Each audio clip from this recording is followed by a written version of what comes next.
Hot tea, cold. Way too out of it.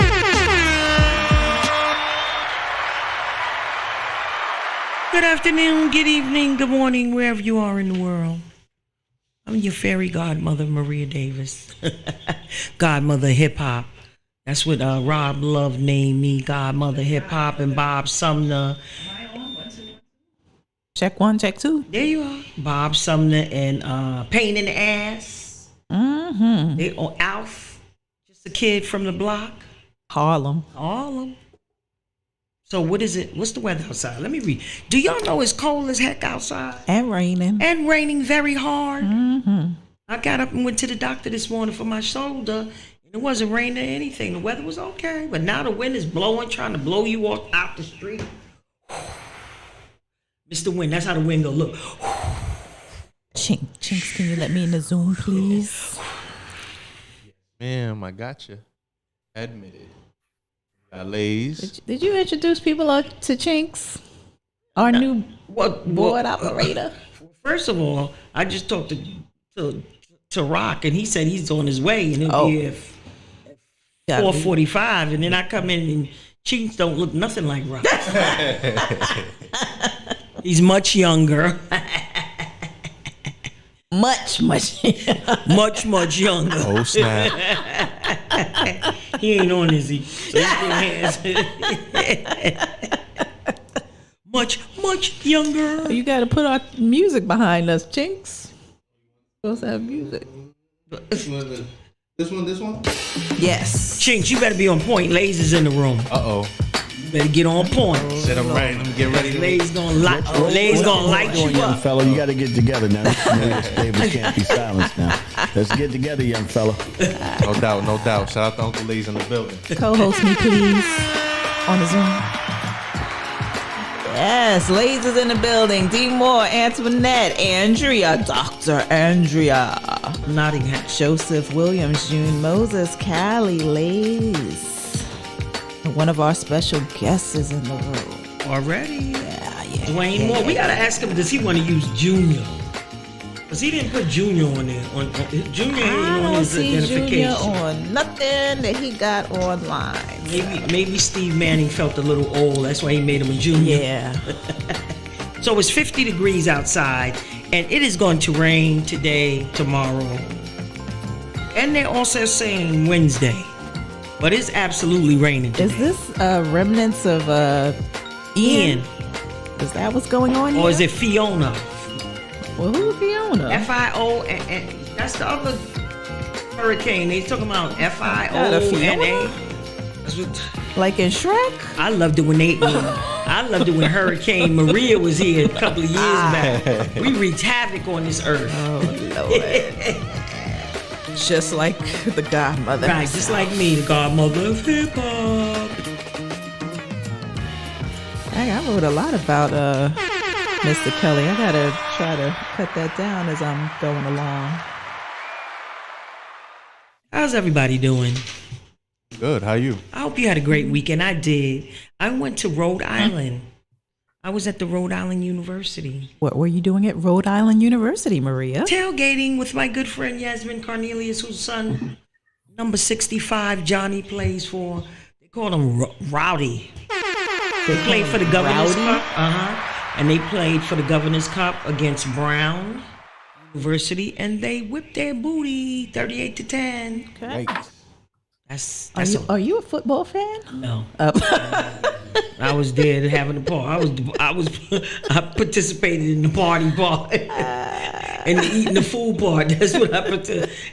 And when the University of Rhode Island got the I was like, yeah, get them. And my uncle is Romeo Crennel, who just retired from the Houston Texans. Your uncle was a football player? No, he was a coach. Oh. He just retired. And it's interesting, he just did a piece on CNN. CNN had him on talking about how there is no black diversity in coaches in the NFL. Joseph said Fiona was first and hit Puerto Rico. Ian is the one that hit Florida and that we got the remnants of. Well, what they were dating? Fiona and Ian. So Fiona said, listen, you get over there. Fiona ran away from home and Ian had to chase her. Our black coaches in the NFL. It's the owners that are not black that we're trying to pay attention to right now. The owners, and that's just I think that's just it's going to take us a while to get to where we can have some real black ownership. There is that last front, but I think if we pay attention and what we're doing in business right now, with a lot of the brothers doing some amazing things in business, I think that's going to happen very shortly. I think that is a very scary thing for the white society once black people start owning the teams that 80% of them are playing on. So stay tuned. I think that's coming. Yeah. But how many black coaches are there? I don't know many black coaches of football teams. Who is there? Well, you got the Pittsburgh. Well, there's a few coaches in the NFL now. Let's go through them. Are they head coaches? Yeah. Okay. Yeah. And a lot of assistant coaches as well. Oh, okay. My uncle was special teams. He was with the Browns. He got 3 rings from the Giants, 2 rings from. He went with Belichick, the Patriots. Oh, so he's a Right champion? now there's 3 black coaches. Let's get it right. Okay. 3 black coaches in the NFL. I just want to make sure we get the facts right. Very important that we get all the facts right. Let's see, what's the names here? Brian Flores, Pittsburgh Steelers has Mike Tomlin. We know him, and currently, who else? Anthony Lynn from the Los Angeles Chargers. And how many football teams are there? It's a lot. Well, actually, I think he got 4 coaches now. Oh, yeah, we have another one? Mike Tomlin, Tony Dungy. Tony Dungy from the Indianapolis. Is he still a coach of the Indianapolis Colts? I'm not sure because the season just started and I haven't really been. He was the coach of the Colts, though. But yeah. And Todd Bowles and somebody named Eric Bianemi. I'm not sure who that is. Oh, that's all football? Well, come on, let's get him now. There you go. Let's get him. Come on. Okay, I need to get one of them an interview. I need to interview one of them coaches. That's my next. You got to call your uncle and give us a hookup. Why should not? I should interview my uncle, but he be going off on the deep end sometimes. I'll be like, Uncle Romeo, what you talking about over there? Wonder where that comes from. It ain't come from me. My deep end. The Davis Brunson, the team. No, he a Cornell, honey. His deep end is different. At least I can tie my deep end in. The college kids that got suspended for mimicking a slave plantation sale with some of the black athletes that they were doing. Get out of here. I did recently. not hear about that. Please enlighten us. Yeah. Let me bring the story up. You guys keep talking. I'll come back to the story. Please check us out we're streaming live on Facebook and YouTube, correct, Chinks? That is right. Super producer Chinks. And we don't let everybody in our Zoom room neither. Yeah, because we got hacked one time. Right. But this is the boom boom. This is the boom boom room.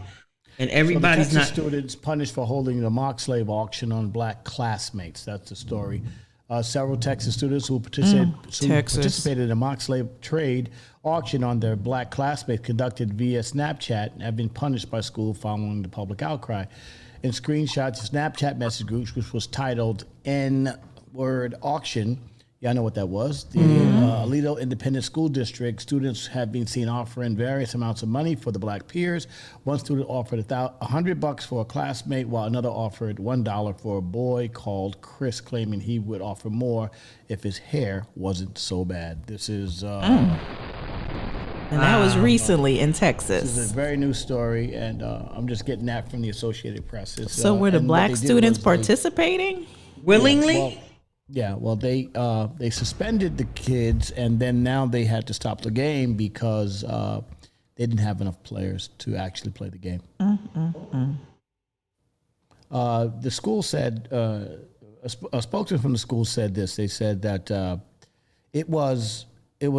it's so horrible that they took it as a joke. Something as horrible as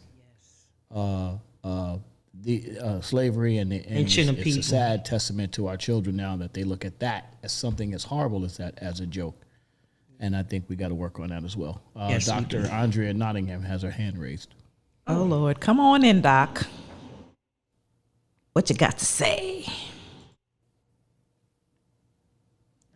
Doc have to Knott. unmute your mic, Doctor.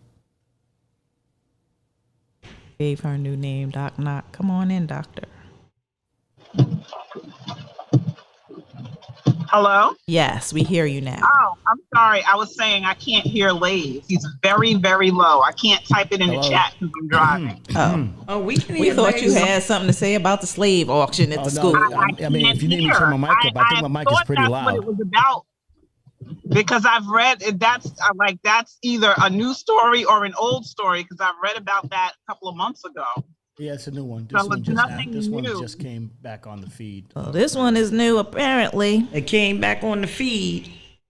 So something happened. Well,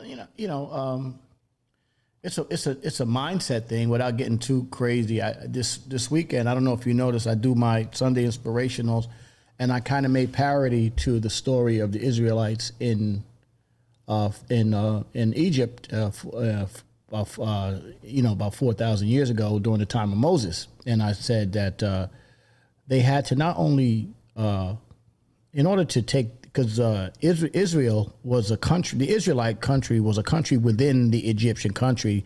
After 400 years, the population grew, and the only way that the Pharaoh could control them, they had to control their minds as well. And ultimately, they were so afraid of the Israelites that they had to continue to subjugate them, almost to the point where they said, let's kill the first son of this generation, because they felt that they were going to connect with some of the other countries that were wanted to war with Israel, and they would then destroy Israel because they would have destroyed him from the inside. I think this country has that same fear by controlling the minds of our young Absolutely. children. There's a little similar parody, 400 years. There's a lot of parody in that, so pay attention. Thank you. This is our educator. Thank you, Uncle Lays. Yes. I want to acknowledge the people on the Facebook page: Lynette, Florine, Daria Fennell, Fifi, that's why I hung Ray out with- Carter, and yes, Fifi. And Daria, you have the link. I guess you like being on Facebook. Wanda Matthews, Diane Matthews, and it says Robert Sweeney Jr. Hey there, everybody. Robert Sweeney, he could be a relative. Yes, please share and share. Please share and share and share. So we're gonna Is get Brother on. Do It All coming on today? Yeah. But we're gonna bring this other gentleman on. We have two special Yeah. guests today, both with ties to Newark, New Jersey, ironically. Yes. So shall I go into Yes. introducing our first guest? Introduce him. You can unmic first guest. You know who you are. Dwayne Moore, actor, model, and educator. Dwayne Moore is a born creative from Jamaica, Queens. Woo woo, Southeast Queens.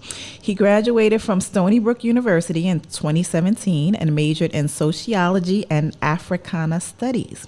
Soon after graduating, he started teaching 9th grade English in Newark, New Jersey. Wow. One day while teaching, he realized that he was being hypocritical, telling his students to go chase their dreams while he was not doing that for himself. Soon after that, he became connected with an acting coach and started taking acting lessons, determined to launch his career in acting and modeling. In between time, this multi-talented entertainer has been working on his soon-to-be-released debut EP. He has appeared on the TV show Law and Order and is featured as the lead role in the short film The Rainbow Prince. The Rainbow Prince is a 30-minute live-action film for K to 6th grade audience that flips the traditional fairy tale narrative to expose children to new models of power and heroism. The short film is a contemporary live-action fairy tale with a twist on the Sleeping Beauty story where once upon a time a brown princess saved the prince. I like that. While Dwayne is just getting started, he hopes to inspire students all across the world to love themselves and to follow whatever dream they have, because life is too short to not live in your truth and follow what you love. Put our hands together for actor, model, educator, Dwayne Moore. Welcome to the show, Dwayne. Thank you so much for having me. Oh, you look like your picture too. Very handsome. Yeah, you know, some people, they picture be up there, and when you see him in person, you be like, oh, Ooh, he Lord. ashy. Thank you. Thank you. I'm glad you don't think I'm a catfish. Thank you. So Dwayne, I was looking on through your Facebook and some Wikipedia and some different things. You are an artist. Yes, And I am. And I have Mad Wednesday showcase every third Wednesday of the month in Maria, you Harlem. just gonna start pitching the man. So I'll definitely have to show off. You know. Yeah, I just wanted to plug that in before I forgot. Thank you. So what Definitely kind of right. artist do you sing? Rap? Jazz? It's more my vibe is more like old school. It's back to when music had a feeling. I wouldn't say I sing. I wouldn't say I rap. It's somewhere in between. I take inspirations like LL, 50 Cent, even like Kendrick Lamar, and I just make my own thing. And I usually just write about love because I think that's kind of missing right now, and it's in music, especially outside of R&B. So that's just what I've been working on in between auditions and different things I'm doing, and silently but surely eventually going to get it out. So yeah. So you're originally from Jamaica, Queens. Yes, proud. What proud. part? Hollis, Laurelton. Oh Lord, okay, we know you from Queens, Janine. All right. Did you go to what? Rosedale, Rosedale. What high school did you go to? Springfield. Oh, he went to Springfield High School. Woo. Okay, Denise. Okay. Yeah. Look, you Harlem all day. I'm gonna shout out Queens today. Our guest is from Queens. Went to Springfield. He's from around my way. Oh Lord. So how did you get into acting? So as I said, one day I was in front of my students, and I was having kind of like a Freedom Writers moment. I don't know if you remember that movie, or Coach Carter, where I was in my zone, like, these kids are getting on my nerves. I'm not listening, and I need to do this and do that. And I remember I got home, I had this stack of homework that I was supposed to grade, and I was just feeling discouraged and didn't want to do it. And I was like, wow. I was just reflecting on the day. I'm telling my students that they need to live in their truth and follow their dreams so they can live a life that they feel proud of one day. And while I was very proud of my life and what I was doing, it was something that I wasn't feeling fulfilled in. So previously, when I was a child, I did acting, I did stage and theater and stuff like that. And it was something that I never forgot. It was always in the back of my mind, acting. I went on to play baseball, went away to college, and still had that itch to get into it. And that was the moment where I realized I just had to live in my truth. And I told my parents. They were like, you want to act like as a joke? I was like, no, seriously. They were like, you just graduated and stuff. I was like, yeah. And they were like, you know what? If that's what you want to do, we're sure you'll figure it out. You got this far. And I think it was the very next day my dad ran into one of my acting coaches in a bar, oddly enough. And she was handing out flyers for classes, and started taking some classes. I'm really big on learning what you want to do, your craft, being a student of what you do. And then got signed in New York and LA, and been able to work and do things in the industry and grow. So yeah, I'm actually currently in LA now. Okay. Awesome. Is it a study? Like, I know in acting, I was a part of the Negro Ensemble Company with Doug, and some of them took a certain style of acting. I think they had Wen Handman style, and this one style, and that one style. Mm-hmm. Yeah, they have Stan Savosky. They have different acting coaches. For me, I read as many books as I could just to get an idea, but I ultimately knew that the answer would be finding out what works for me. So there's different combinations. If I'm reading something I can't relate to it, then maybe I might use repetition and just read it in different ways. Sometimes you can just play part of yourself and live in that, and that can be your truth in that role. So it really depends. I think now I just go off of what feels best in the moment, and hopefully just give a real performance that people believe and they feel connected to. You know, I was reading through some of your listings, and I saw that one of the young ladies had wrote you something on Instagram from the NASA School. Am I saying that right? NASA. It was a young girl. NSA. Yeah, Yes. NSA, NSA. High school. Yes. Yes. That's the high school I worked at in Newark. And I believe and so, have you been back to visit them? Because I know the little girl's like, you can come visit us sometime. Whoa. We don't do those visits. No. Okay. No, but I don't go back. I worked as a teacher, and then I was as a college counselor at another school, working with students that graduated their networks. I was in Newark for about 5 years. And I just recently left the education field completely.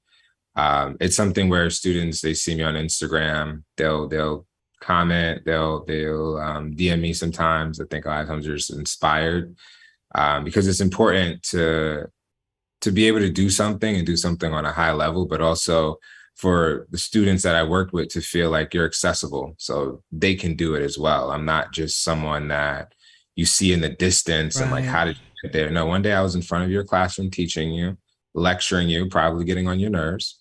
And then the next moment you've seen the progression to where there's headshots and there's a reel, and then there's a Law and Order, and then there's a short film and other different things, or there's a billboard. So where it's very real to them, and it feels like through me, there's an extension of them there because they were able to impact my life. So while I haven't had that opportunity yet, I'm pretty sure as I grow and I get larger, there'll be more opportunities for me to have my homecoming. My elementary school actually invited me back. They did a viewing of the film. And that was nice because I'm actually on the mural in the auditorium from when I was in the 5th grade. They did. Oh, that's nice. That was a really nice homecoming moment to be able to go to my elementary school, show a film, say, hey, I sat in these little tiny seats that you're sitting in right now. And now I'm this real big guy in your eyes. Those are moments that mean a lot. So when that time comes, I'll definitely be elated to go back to Newark. But right now, there's other things that I have to focus on. Why did you choose Newark versus Queens where you grew up? Mm-hmm. It was just the opportunity that came up when I was at Stony Brook. One of my friends ended up teaching in Newark. I went originally to University of Buffalo to start my master's, and I just did not like it. It was a fully funded program. I was there. Getting good grades was never an issue for me. It just didn't feel right. And one day I was supervising RAs. One day my RAs came into my office and they literally said, Dwayne, what are you doing here? And I was like, what do you mean? And they were like, we think you could do bigger things. Like, this is not big enough for you. And that was a wow moment that other people around me see more of me than maybe I've seen of myself or realized in that moment. And then that opportunity came to go to Newark. I took it. It was a different place. It was a challenge. But honestly, Newark, Brick Cities always will have a special place in my heart. The similarities from Brick City to Queens to me are just very beautiful in a lot of ways, even though there's some differences. And honestly, Newark helped shape me and the person I am today. So, yeah. Awesome. So what do you like more? The modeling, the acting, being a musician? That's hard. I think acting for me is always number one because it requires me to be a student. Every script I get, I have to go back to class. I need to research things. I need to really get my hands on it. I have to really, truly understand every nuance or the subtext in it. So I feel like I get to geek out and stuff like that. But music is just, that's where the mind just goes just lucid, and you just hear different patterns, and I'm always looking for different artists and stuff. So for me, it's just to me, like, my imagination when it comes to music just is really endless. And with acting, sometimes it's limited because while you can create your own content, you're waiting for the scripts to come in and stuff like that. Music, I could just write something one day and like, that's the song, and then get into the studio and put it down. And then modeling for me is, I honestly never really thought I would get into modeling when I was younger, but modeling for me is an extension of acting. It's just telling a story through stills. And honestly, they're all connected because before I go on set and I do my acting, I'm usually listening to a song that puts me in the theme of that character.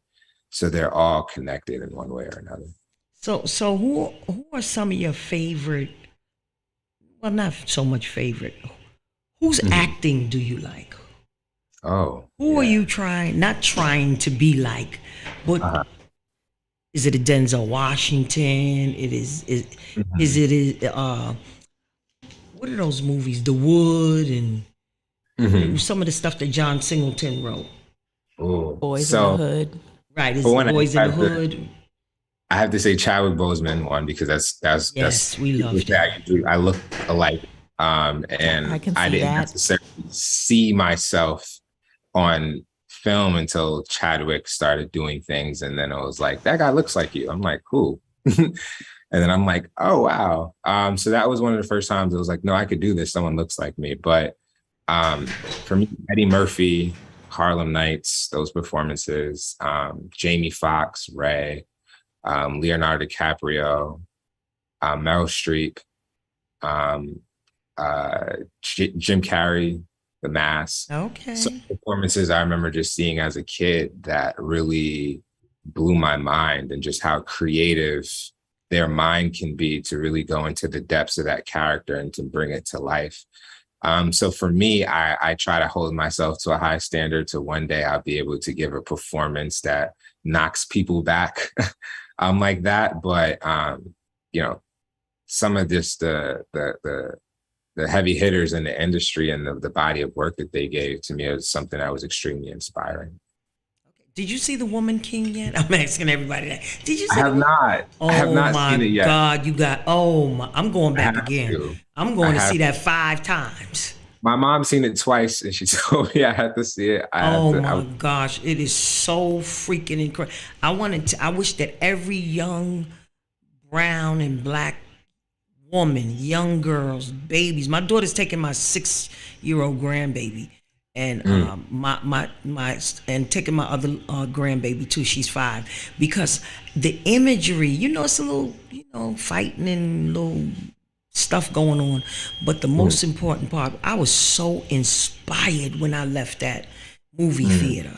I mean, they not only did Viola Davis do her thing, but the other 4 Yeah. actresses. Oh my gosh, they all need to get Oscars for that. I'm sorry. Mm. I That I have to mean, see that. I have to mind see it. I blowing. mean, I don't know if you've seen Ma Rainey's Black Bottom. That was with Chadwick and Viola Davis. Wait, did I see that? Viola Davis just hidden, not even hidden gem, but well, still does not get the acclaim that she should. Viola Davis, by far one of the most She's dynamic. a beast. Yes, just every time I see her performance, I'm blown away, and how she just carries herself so humbly. Yeah, so I definitely have to see that. Hopefully, I have some time while I'm out here to go And there's catch some that. good ones coming out. Black Adam. I was like, Mm, the black Marvel characters, I'm loving it right now. And Till is coming out.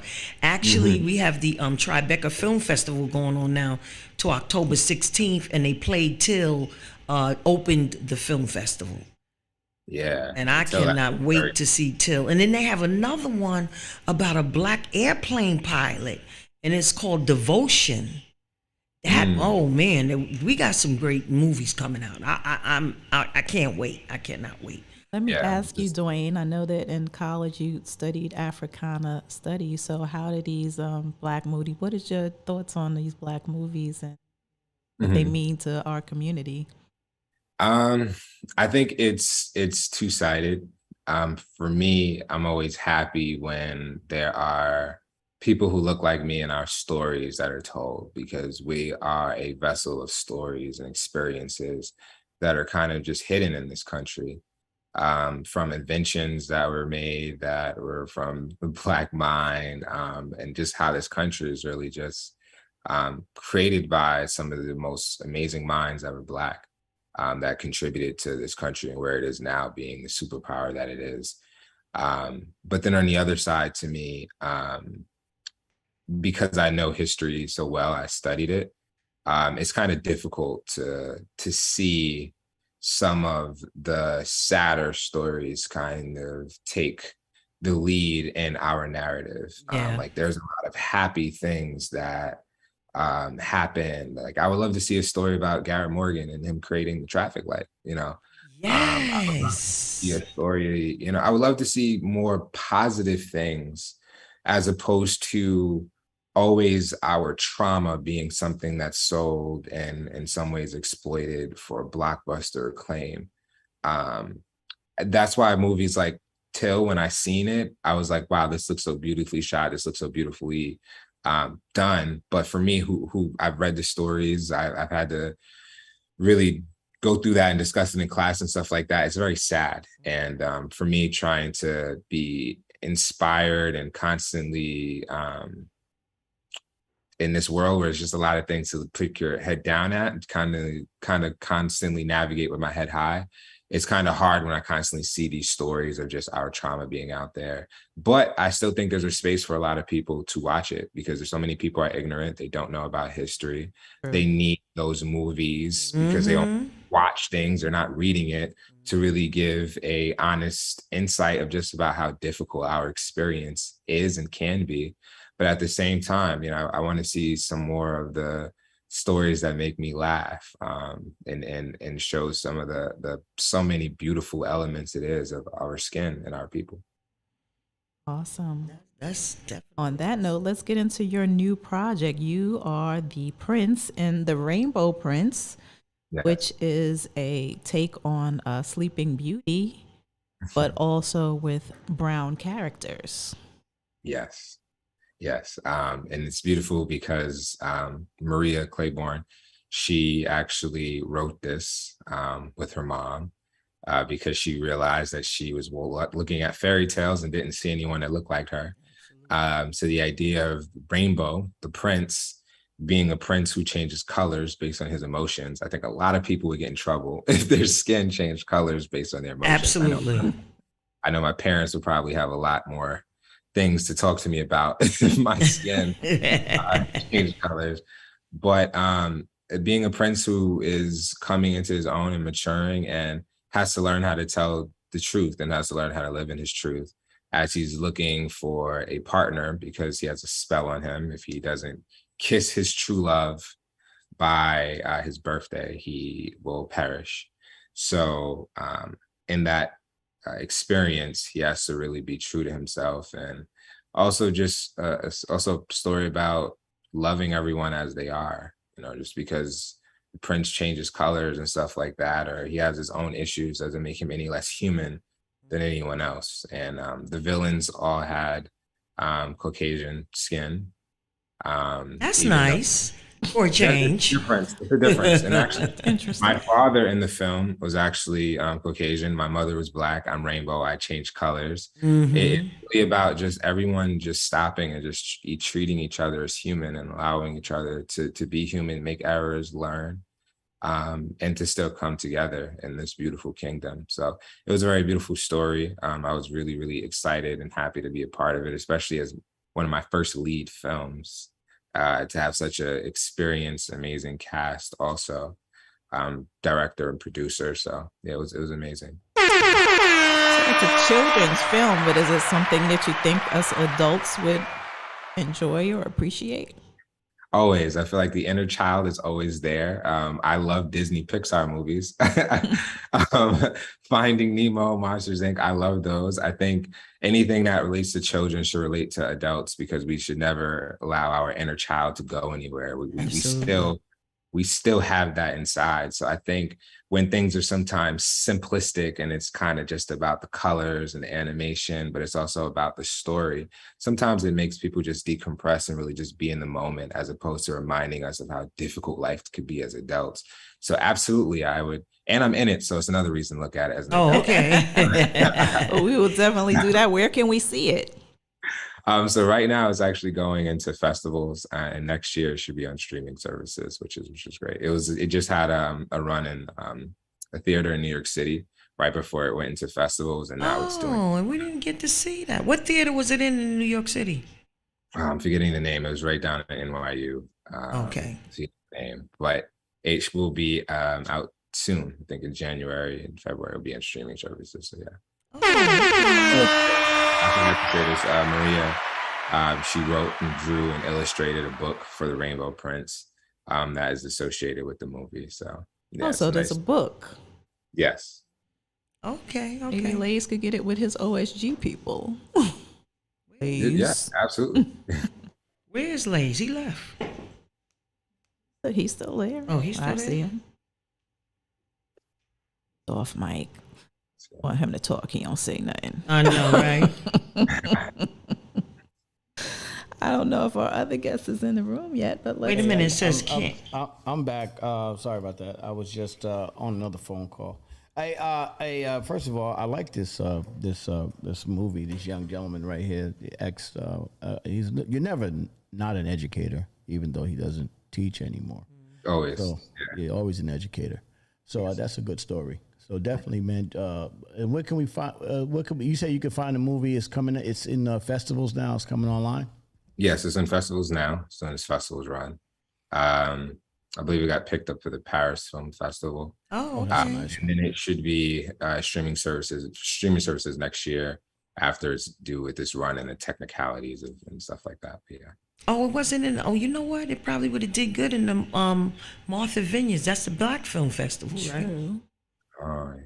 Yeah, yeah. Lenny, that's Lenny and his crew goes up there all the time and does that.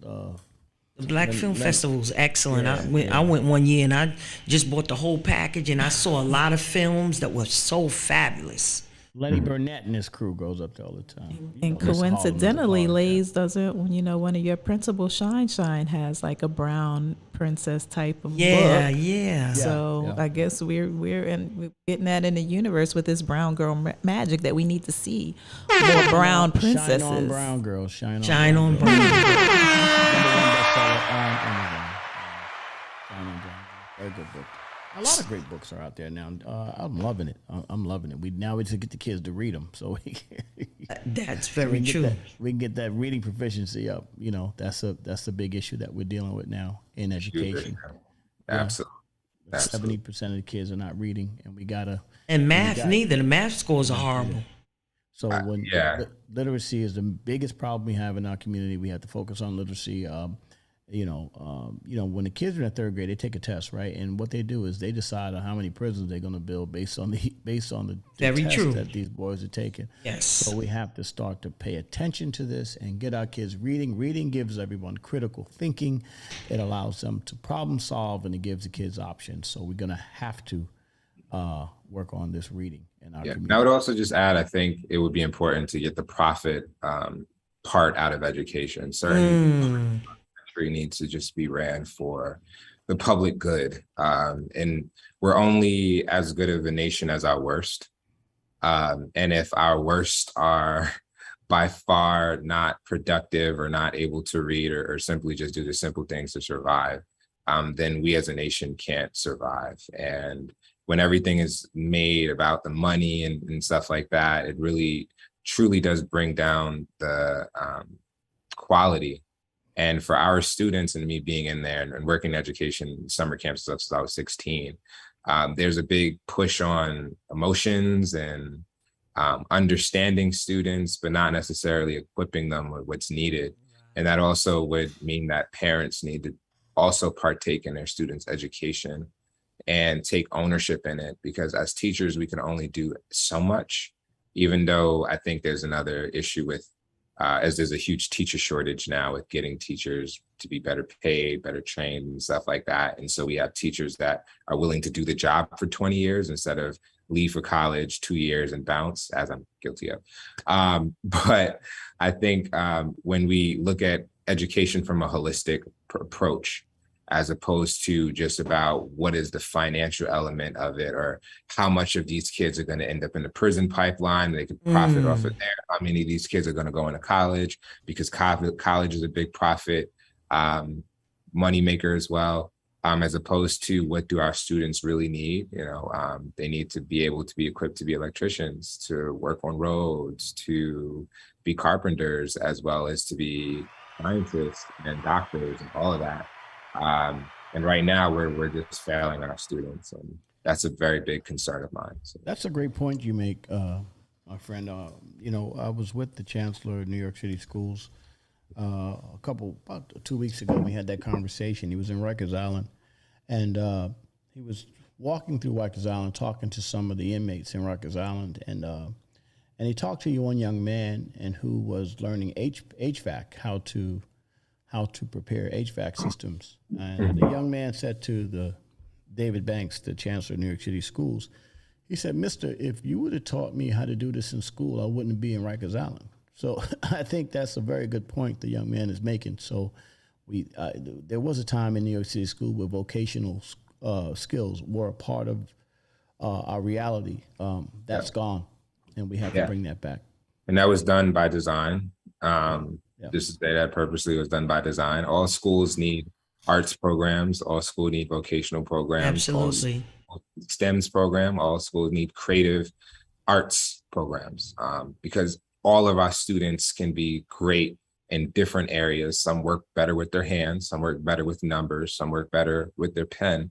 But if we're just always funneling kids into this one way and the money makers getting into STEM, then the quality will always go down because we're not servicing our students completely. And I've been advocating for bringing back vocational programs in school since I started in education, because 9th grade, you can see immediately there's some students here, he's twiddling with his hands a lot. He's not paying attention. He might actually be really good as a plumber and stuff like that. He has social skills. He may not have the academic skills, but he is bright as day. It just doesn't transfer over onto exams. But we have this one singular approach to education that is a failure. And when we look at what we need the most in this country, people to build bridges, to build tunnels, to build houses, to really do the plumbers, the things that nobody really wants to do but pays really well. Our students, by show, you'll see a huge change in poverty, a huge change in our students with crime and stuff like that, if they just have the resources and the tools to be able to actually do for themselves and to see other options that they could be successful in. Keyword options, literacy. Options. We got to thank Steve Manning. Thank you, Dwayne Moore. You've been a very enlightening on guest. Education. Thank you. How can we support you? How can we follow you? How can we? Yes. So right now, this is a major support. Thank you so much for having me on this platform. I'm greatly, I'm elated to be here, and I'm very happy to be in your presence. I could be followed on Instagram, Dwayne Moore __. Oddly enough, for someone under 30, I'm really not too big with social media, but I do have an Instagram. It's a fake world that we're all living in. We need to kind of be outside and talk in person. But for the business that you're in, we need to know what you're doing. So it's a good avenue for you to, that's why on keep my up page, to date. Pictures of me smiling, I'm there still. So you can follow me on Instagram. Great. It's wonderful having you. Ladies, hand clap, Chinks. Ladies want to ask him a question. Well, I'm just going through the chat real quick, and Ed Hatcher says, "Will always be profit for vendors now. Taxpayer dollars being guaranteed payment." I guess he's talking about the way school budgets are being, and as an educator, the young man can understand that, and also the trend now is less vocational seekers opposed to admin professionals, and I think that's something that we need to pay attention to as well. Our kids are going off to school, taking these arts and humanities programs and not taking majors or even having secondary vocational skills, so that if they decide to not do the sociology major or whatever the case may be, they can still come home and run a business or do whatever they need to do, as opposed to incurring debt and then coming home working in the coffee shop. Absolutely. So let's definitely pay attention to that. And Cheryl, one of my people, Cheryl Tinsley, she said, yes, reading and math. My child has problems with both. I need help and a place or a person to help. Speaking of that, there's a lot of things that we don't talk about, which is the disabilities that our children have. We all have them. We all have certain disabilities in our community, in all different communities. And by not identifying the disabilities, sometimes it might be, like I have a principal in Queens, very brilliant. She has 5 master's degrees. She's studying for a doctorate right now, but she is phonetically challenged. She just finished her first book, Anisha Jacko, brilliant woman, but she has these little problems. And someone noticed that as a child that she was phonetically challenged. It had nothing to do with her intelligence, but they were able to help her get through that part of it so she could continue to thrive. A lot of the disabilities shouldn't stop the kids from progressing. But if you notice them at a young age, you can actually help them to get to where they have to get to, and use it not as a debilitating of liability, but also you can let their disability also can be an asset, because that may be a way that they learn that you could always work on. So as an educator, yeah. And to add to that, in Newark, New Jersey, if you remember, there was a huge lead pipe issue where students were poisoned by the people who made the decisions to allow certain pipes to exist for a certain amount of time, and how that has a real world impact. And the students that we're servicing, if their water is poisoned and they've been poisoned for years due to the water they're drinking, and how that can impact students and their attention spans, how that can impact students with their cognitive thinking. And how, when we think of just disabilities in this country, is something that's so under-resourced, underfunded, especially in the inner cities. So that's something that definitely, for sure, is important. Honestly, I think a lot of it is just patience and understanding that everyone learns differently. Because we all have disabilities in our own way. No one's perfect. Absolutely. But going back to a holistic approach to education, where we're servicing everybody, whether a student wants to be an artist, whether a student wants to be a doctor, carpenter, whatever, everyone in this society is equal. Everyone has an equal part to play, as we need to exist together, and bringing that to the forefront of education, not just the fancy degrees and who went to what school, who's doing what, who makes that much money.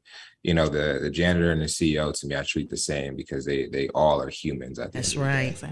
And that's on that note, let me segue to our next guest. And Dwayne, if you can hang out for a moment.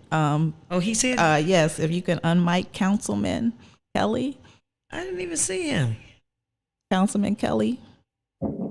I want to say to Brother Moore, I know that you're not educating anymore from a school position. I know you're off on your career, and much success on your career, but I want you to come on back and come back to education, because we're going to need more people like you.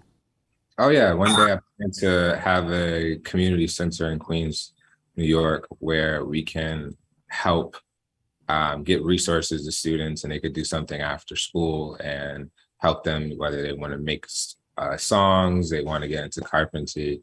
Education is something that's not just in the classroom, it's a lifelong commitment. So wherever I go, I'm always an educator. So so if you can hang out, can you hang out for a minute, Dwayne?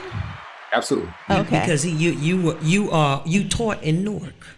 Yes. Yeah, so I want to try to quickly introduce our next guest, the Honorable, and I hope I'm saying your first name right, because I call you by your hip hop name. Right. The Honorable Dupre Kelly became the first platinum-selling hip-hop artist in the United States of America to win elected office on June 14, 2022. As West Ward councilman, he is governing the same area where he grew up. As an adolescent, he attended 13th Avenue Elementary School and continued to Newark Tech, where he played basketball and was also co-captain of the baseball team. Dupre attended Shaw University, a HBCU located in Raleigh, North Carolina, where he pledged Alpha Phi Alpha fraternity. Raised by a single mother, Dupre wrote songs at his home in West Ward, and he would become known as Do It All, one-third of the hip-hop group Lords of the Underground that would go on to sell millions around the world. Returning to New York, Dupre started a nonprofit organization called 211 Community Impact. The organization's mission is to stimulate interest in community issues and foster action for change by providing community educational programs, public policy information, and resources. And on that note, I'm going to cut it short and just welcome Dupre Kelly. I wanted to introduce you to Dwayne, because Dwayne is an aspiring actor, and he's been on Law and Order, and I think I just saw you on Law and Order, an episode with you 2 weeks ago, if I'm not mistaken. You was on Law and Order. When? Yeah, I watched the Law check and is Order. in the mail. I wanted to know, did you hear what he said about the Newark Water situation while you were on here? I mean, that caught my attention, instantly. First of all, I gotta say, what's up to MD Maria Davis, my big sis. I love the mess out of you, man. And shout out the ladies that's on and everybody else that's on. Dwayne, man, shout out to you. Great information. I think you're a little bit wrong about the Newark Water, though. The Newark Water wasn't poison. What a lot of people are forgetting, they're thinking that we were like a Flint, but it wasn't. And the reason why I can speak on it is because I'm the one who brought the problem that made us find out that we had a problem in Newark with our water. So in 2015, I was on part of a group called Hip Hop for Flint and Water for Life, where we flew out to Flint, Michigan. We spoke to all of the officials. We spoke to the Water Commission. We spoke to all of these people who were dealing in the community. We actually saw the reservoir. We went to everything, and their water was poison. Newark, totally different. Newark we have lead service. Our service lines were made of lead, and the service lines had to be changed. So our water source was never poisoned. I still think that Newark has some of the best water ever. It wasn't poison. It was just the lead service line, the piping that brings the water into the properties. So those had to be changed. And we had probably 100,000 homes and buildings, commercial buildings, which still had the water lead service line that goes in. And it cost about $1,000 to take those out. And we did that. Our Mayor Rajay Baraka, they said that he wouldn't get it done. It would take about 10 to 15 years to get it done. And he got it done, with the county getting involved, with certain grants from the state getting involved, and he got it done within 3 years. So we changed, the last service line was changed, I believe, in May.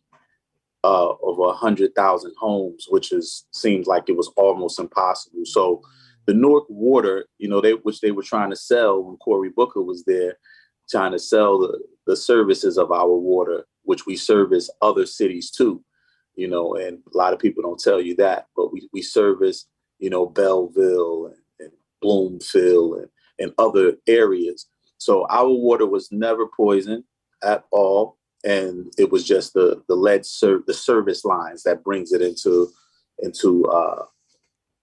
the home. So, well, thank you for the clarification. All right, Councilman Kelly, it's a pleasure to speak with you as well, and thanks for the clarification. But I know you would agree that also like heightened levels of lead in Yes. water is also very toxic to the body. Yes, which it is. Yeah, so while it was the difference between Flint and how they had their water management and their neglect, and also the lead water, decades of people drinking heightened levels of lead in their water is also very toxic to the human body. Yeah. And it also has a negative impact on the brain and child development. Most definitely. I agree with you. I think everything that you said from that point on was totally correct. I had no disagreement with the toxicity and that in correlation to people being affected. We still have children, forget just the water. We have children who eat paint out of old buildings that still have lead paint that we're still suffering with. So you're exactly right. That it causes problems. It causes problems in growing and learning. And, I totally agree with you. So all of the other stuff that you said about it was definitely correct. Okay, and I remember when Ross Baraka came in, Mayor Ross Baraka came in, and he met with a very hard issue with the water because it was very much so becoming a national attention at that time. And I was a resident of Newark, and they were able to get it done. So much respect and shout out to you and all the work you've done on that, and also for Mayor Ross Baraka being able to get that done. I should have mentioned that earlier, but yeah. And Councilman, did you hear his comments? He taught 9th grade in Newark for several years. Did you hear his comments on education? No, I think I missed that part. What did you teach, Mr. I Moore? worked at Washington Park, North Star, and North Star. I worked at KIP for as a college success counselor. So I was in Newark for about 5 years working education. My cousin was a counselor down there at North Star, Washington Street, Amati, Florida. So maybe you came up, y'all about the same age. So No, we thank you, man, for educating our babies. We know how important it is. I build with Lays and OSG all the time. Those are my family. Those are my brothers and sisters, off school grounds. So we definitely know and understand how important education and literacy and all of those things surrounding our academics and academia is. Knowledge is super important. I think you guys were when I got on and Lays and Mr. Moore, you guys were talking about some great things and how we educate our youth. And, I think that it's not the same as it used to be in the sense of our course schedules of exams and Yes. I think that knowledge is important, but the way we receive that knowledge and what, I graduated from Newark Tech, which is an Essex County Vocational and Technical School, but I just happened to be in an advanced program at that time, which was called AVT. I believe it was called Advanced Vocational and Technical, where we go to school half the day, then I go to college for the other half of the day. And then for the last part of the day, I worked at a pharmaceutical company with a bunch of doctors, and this was part of the program. Wow. So, sometimes, like Lays was saying, maybe somebody is not that academic, equipped, but there are other things that out here in this world that can make you and your family, just so blessed and being able to take care of your family through other means. And I think we have to start catering to that a little more. This year, my nonprofit organization, what I had to step down from executive director, which is called 211 Community Impact. We're giving away over $1 million in scholarships. And I think we're down to about 750 now. And all of these are vocational scholarships where we pay for vocational classes in well-known colleges. And I made sure that a lot of the Jersey colleges are included in that as well, like Rutgers and Montclair State and Seton Hall and some of these colleges. And the courses range from everything to learning how to grow cannabis, dynamics of what cannabis is, and from learning what to deal with fleets, like trucking fleets, and how you deal with those type of things, and business, of course. And so we're giving scholarships per class, and we're also giving $30,000 to each student to train with Mac Boren. Mac Boren is the diesel engine company that makes engines for all of your aquatic boats and put those big air conditioners on top of those big skyscrapers in Manhattan. They make these things. So Mac Boren has given us 211 Community Impact 18 scholarships where we can put 18 people with $30,000 it takes to go to their course, and then they hire them. So we've been doing that. And I've also been teaming up with the unions.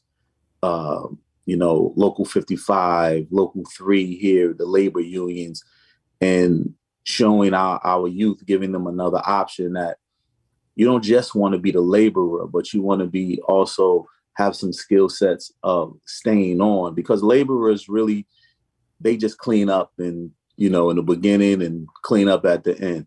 But you want to be the guy or the lady who works with the electricity and works with the plumbing, and you want to be that guy on a construction site, because people think, oh, I'm doing construction. Yeah, it's cool. But most of the laborers are doing the labor. They're doing the cleanup. They're doing the before cleanup and the after cleanup. But you want some type of skill set that you can actually say, man, I put the wiring in that building. Right, right. We put the pipes in that building. Then it leaves you with some kind of sustainability, like I had a part in really building that.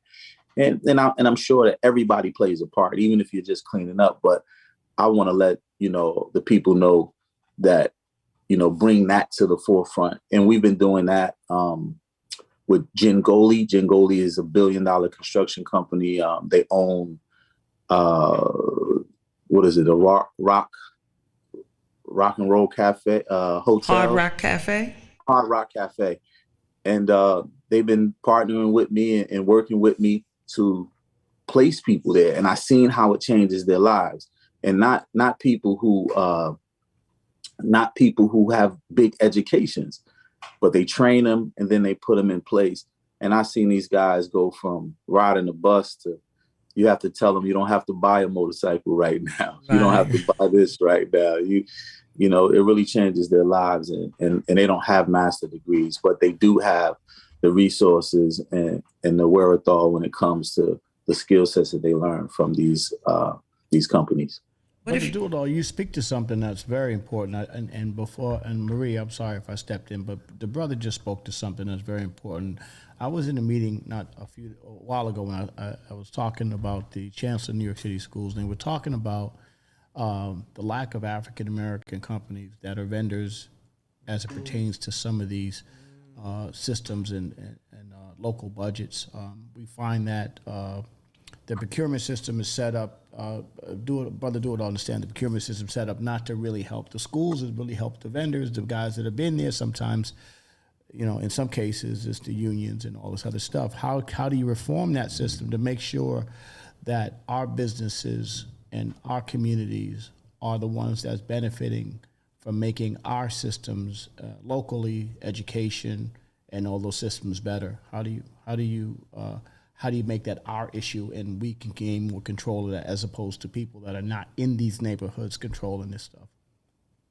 I believe that how you make we educate ourselves, right? We educate.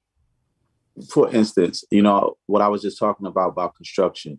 Right. You know, when people come onto the construction site, they're happy to have a job. They might have had some trouble with the law or whatever their issue is, but they get on there in the laborers union and they feel great, and it's a good paying job.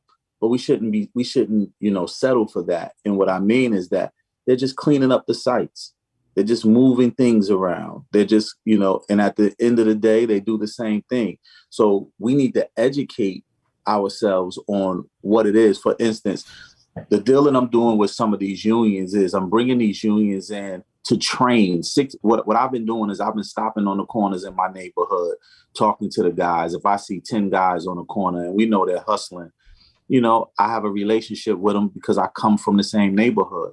And the first thing that I'm telling them is, bros, you have to clean up this block.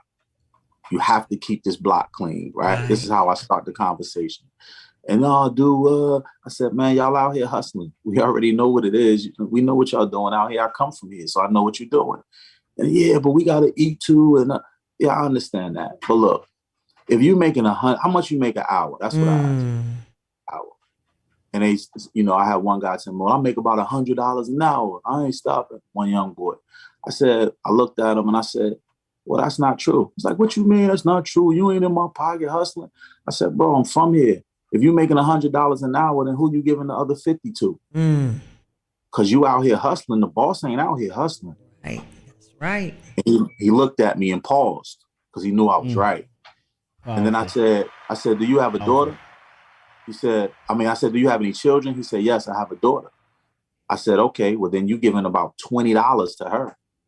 So now you down to 30. And I said, are you in a relationship or what you paying her mother? And he looked at me. I said, all right, well, let me answer that for you. You probably giving her at least 10. So that's 30 to your baby's mother and your child, you know. And then I said, now you're down 20. I said, and those sneakers that you have on, I know those ones right there are $350 because I got the same pair. He looked at me, you know. So I said, so it's really a wrap. You really just hustling, you know, you making money that you could be making with what I'm talking about with another opportunity. So with this, all I need, I said, how long are you out here? They said, man, I'm out here 24 hours a day. Yep. I said, well, if you give me 60 hours, just give me 60 hours. Then we can get you trained in a skill set that you don't have. And then you can start making either $35 to $60 an hour. So I'm not asking you to trade in $100 an hour because you're really not making that right now. Right. What I'm asking you is to trade in something where your family your baby mother, your daughter, they don't have to worry about you coming home at night. They don't worry about something happening to you on these streets. Right. You're safe. You have health insurance. You have benefits. You'll have a skill set. You just have to get up and do it. The same way that you say you out here 24 hours, all I need you to do is go through 60 hours of training. And then you get free training to do other things. Once you learn pipe fitting, now you can learn electricity for another 60 hours. So you can keep elevating without having to look over your back. So to answer your question, ladies, is we have to start educating our people differently than what we think, differently from just academia. And I want you to hear me right, because no way in the world am I against higher education when it comes to college and going off to school. I'm not against that. I'm totally with it. But like you said earlier, ladies, some people are just not equipped to handle that. So we have to look at what their skill sets are and turn their skill sets into their way of life, into a profitable life for them. And that's just giving them alternatives. And then we, since I sit on the city council now, I vote on contracts that come to the city. I'm just one vote though, 1 vote out of 9, but I vote on contracts that come to the city. And when I see contracts come to the city, I'm saying to myself, wait a minute, I know my man Tariq from 16th Avenue, he does that same thing. Why is he not in this bid for these contracts? And then I would see that it's somebody from, that doesn't even live in the town. Let's say South Orange Avenue. South Orange, New Jersey. They might be in the town for, let's say, media. And then the contract might be $5 million for 4 years for the media outlook for the city of Newark. I asked the mayor this. I said, Mayor, why don't we have our own? He said, dude, I give all of us the opportunity to be in part of this. But everybody wants to hook up. Everybody wants to short in. We have to start teaching everybody that, look, you have to do all of your paperwork right. You have to go through the process. You have to do all of those things correct, because the other people who do not look like us, who are not where we from, they're going to do their paperwork 100% accuracy and give it to us. So it makes it hard to be able to pick somebody that comes from where you come from, says they can do what you need them to do, but they don't fill out all of the necessary paperwork and they don't go through the process. So when that pile comes to your office, you have to look at it like, wow, I have to pick the one that is qualified. And, just like the mayor said, I will give the city everything we need if they just come, and put their qualified papers and everything on top of the other pile that I have. Because if you don't do that, I have to go with is best for the city. And so we just have to start making sure that we are doing the most for what we need done. And that can be just the cleaning services within our city, and I would like to say that I believe that Mayor Rajay Baraka has been doing an amazing job of putting people who look like us and come from where we come from in place. He really has. But there are still a lot of gaps that we can really be taking control of that we are not taking control of. And not because we cannot do the job, is because we're not completing the task of the processes that we need to complete to move forward. Sister Maria, did you see how Brother Councilman Dupree, did you see how he brought it full circle when we talked about the problems of literacy and problem solving and options? Without literacy, what he talked about was doing the diligence. And sometimes if you don't have the literacy, you don't do the diligence, and Absolutely. Therefore you don't get the job. So see how I didn't give him a lay. I didn't do alley oop. He just dunked it, but I didn't give him the alley oop. And another thing that we have to talk about is the families that are in the shelters, the children in the shelters. In New York City, there's a large percent of children in the shelter system. So you have that to battle with. You don't have a good place to sleep. You always have to look over your shoulders in the shelter. That is also depleting the education of our children. Not adequate internets. We found that out during COVID in New York City. They was telling kids, take your laptop and go home. And the kids that was going to the shelter, they didn't have any internet. So the pandemic, they said, did a damage in New York City on our children. Yeah, I think that was not just New York City, but it was in places like New York City, like Newark, New Jersey, and a lot of urban communities who have those same issues. And if it wasn't the internet, it was the lack of space to find a quiet space so that the children can focus. You know, you're seeing mothers in the background cursing out the father, or the father yelling at the child, or and I've done so many of these Zooms with the in the setting of the household settings, when they're in their household settings, and it's really a challenge. I even did a computer program where I gave away for that same reason, Miss Maria. We gave away free computers with free hotspots on them. Right, and right. Newark has a great free Wi-Fi service that the mayor put in place just for that reason as well. And especially we had hot zone centers too, where the children, even though it was COVID, the children could come to the center, and they would just be in the center. Just, you could stay in a car, you can come in the center in a private room and get these hot spots. So we were thinking of all type of ways. And shout out to Loyalty Foundation, who partnered with us to give all of the schools in the West Ward, we gave every high school in Newark, New Jersey, my nonprofit, we gave them computers and laptops with hotspots for this reason. So it was definitely a challenging thing that we were involved in when it came to COVID. And this, keeping the children's attention is very difficult as well. So. Yes.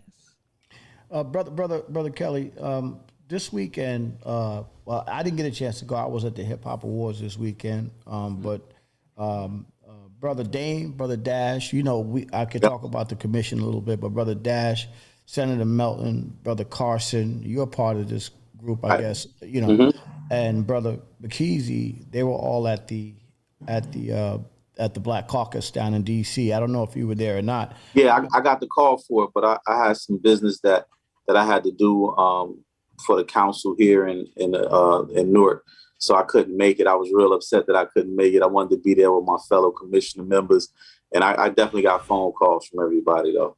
But so the reason I asked you the question was, how important do you think it is as a grassroots, on the ground representative of your community? How important do you think it is for us to really attack this on a federal level as well, to make sure that we get those funds gearing toward our community? I think it's important that we keep our foot on the gas from a federal level to make sure that you get these funds in the community to do what you have to do. Absolutely.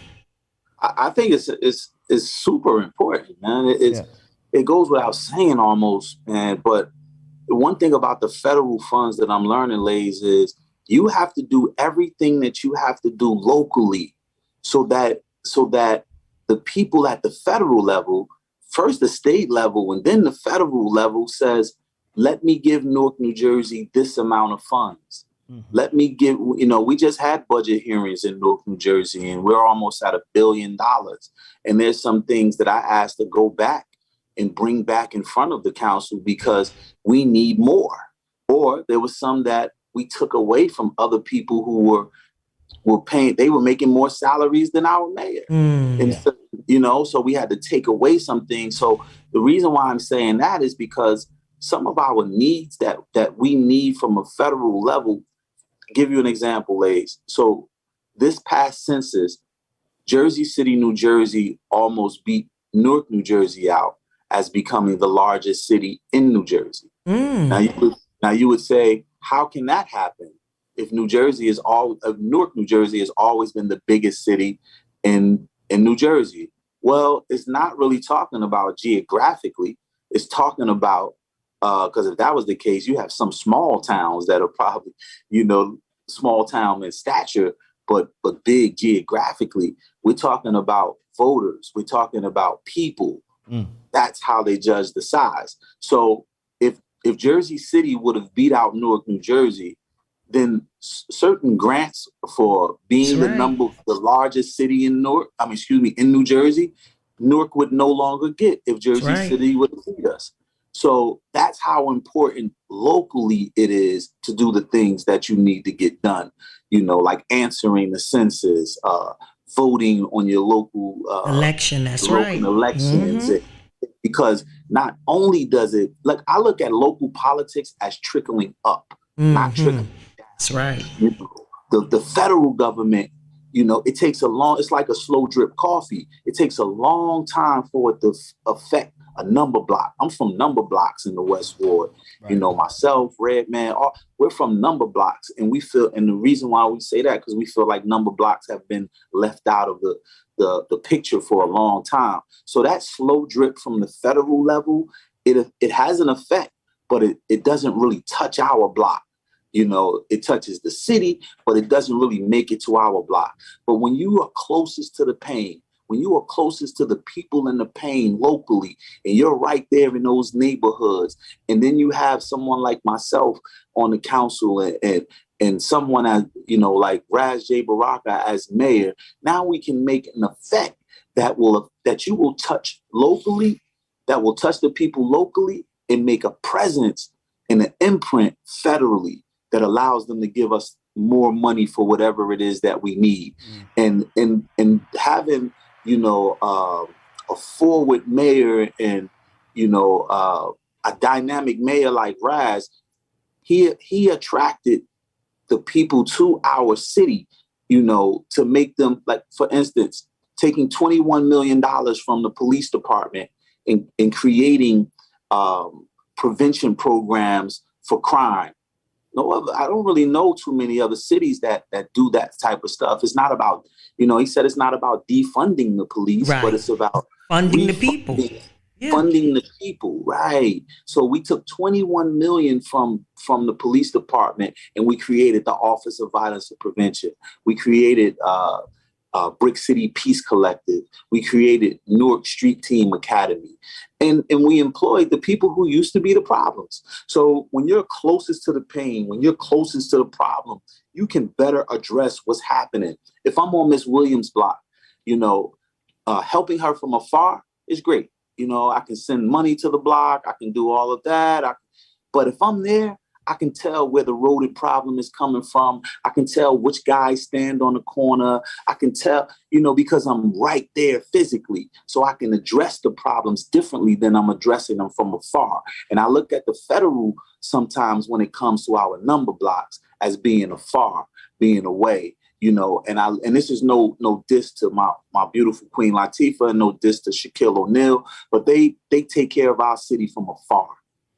I'm up close personal with them, so I can address. You know what's great about that, brother, and Maria. I'm from Brownsville, Brooklyn, and I spent a lot of time. Now I'm even more in Brownsville, East New York, and I see what's going on, and it's very similar to Newark. But I noticed there's a big difference in Newark that I don't see, and I haven't seen in Brownsville a long time.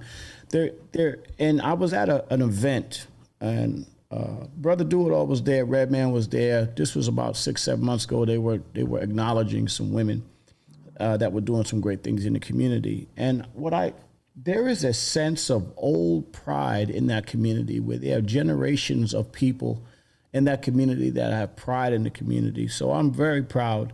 I mean, this is my brother. We travel we on tour together. We're around the world together. This is our hip hop community. This thing of ours that we call hip hop is a big part of the fabric. I've known him since he first walked into the game back in the days with the Lords of the Underground. So to see this growth and development from this brother and his love of community is amazing to me, brother. And I'm gonna get out the way and let Maria give you your flowers. But I just want to say to my brother, I am so proud of you, man. On a daily Thank you, Larry. I appreciate you too, Larry. So proud of you, brother. Yeah, this will turn into the damn Lay show in a minute. I forgot what I wanted to say. Because I know the questions to ask my brother. I know the questions to ask. But You could have asked them on your show, Lay. Let us ask our questions. Listen. If you call Lays, you get Lays. Shanks, what the hell you booming for? Going back to the water situation, there's a question in the chat about how did you fix the pipe situation? What did you change the pipes with? Well, I didn't change the pipes. What did the city change the pipes with? So the city changed the pipes. They took out the lead pipes and they replaced it with a fitting that doesn't have lead in it. I believe it's sort of like probably whatever the I believe, don't quote me, but I believe it's like plastic, more of like a CVC pipe type fitting. PVC. Somebody just put it in. Dr. Andrea Nottingham just put it in the chat. PVC is something like a PVC pipe. The fitting is just the fitting. The fitting of the pipe is actually maybe about this big, and I believe it has a like a turning part on it, so they replaced that part of the pipe. That was the only thing that was the matter with our water. It was just in over 100,000 homes. Oh, so I don't know why I'm beeping. What is that? Oh, goodness gracious. Now I'm really screaming. So, congratulations!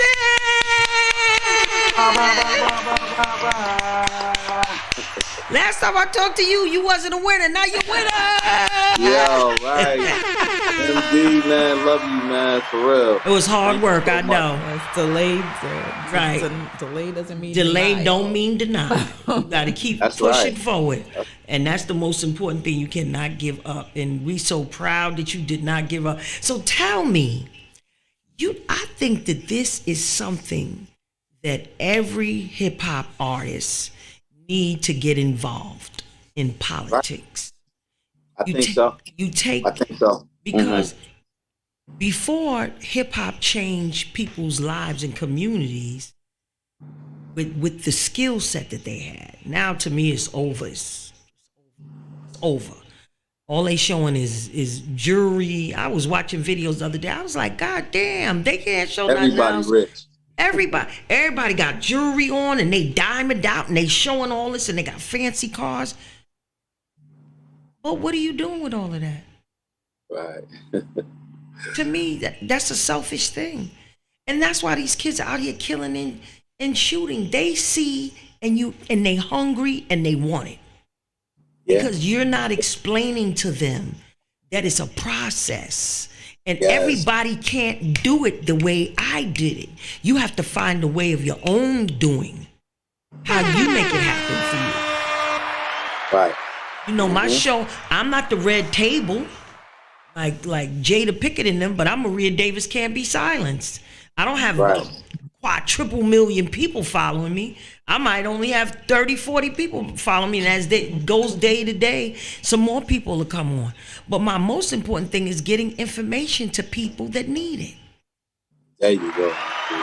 Yep. Getting information to people that need it. Like I have my girlfriend Cheryl Tinsley. She's on here. We live together in the same complex. And it's a shame that we're in New York City. She needs help and she can't get it. She needs after school help. She needs math help.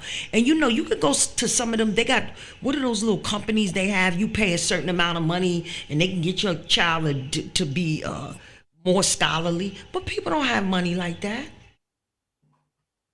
So what do we do? When I was growing up, you went to the after school program and the kids that graduated from school before came back and volunteered in the community and they helped you with your math and they helped you with, we don't have none of that anymore. I think that in Newark, New Jersey, MD, we do have some of that. We have the After School All Stars program that I'm on the board for, where I go into a school after school, and I teach them creative writing through hip hop. I teach them how the techniques of DJing. I bring a famous DJ in there. We teach them what publishing is. We teach them what the songs are, and break down songs, and we utilize this skill set just to show them that it's something else going on. It's something, the whole process of what do they feel about their favorite artist. We don't allow them to use any profanity. We don't allow them to talk. We let them be real, but not talking about anything derogative. And you start to realize that the problem, I heard Lays talk about the reading level. You start to understand that if you don't get these guys and little girls from 3rd grade to around 8th grade, might be too late almost nowadays. Yeah, they need to read early. You got to start reading early. Third grade to about 7th grade, you already know who's going to be in prison. You already know who's going to be the person that is going to cause the ruckus in your city if they stay. Like, you really can tell that early. So by giving them extra activities and believing in those activities, and when you look good, you feel good. When you feel good, you do good, right?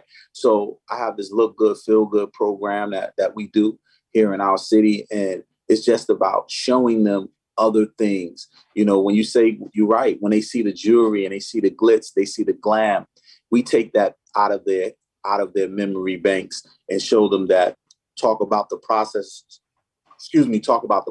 of getting to that point, and talk about how everything is not what you believe that it was. So it's important to not to allow them to believe what they see for face value, but to show them that how hard it is to work, how hard it is, anything worth having doesn't come easy. And the more work you put in, the more that you get out of it. Things just changing their mindset.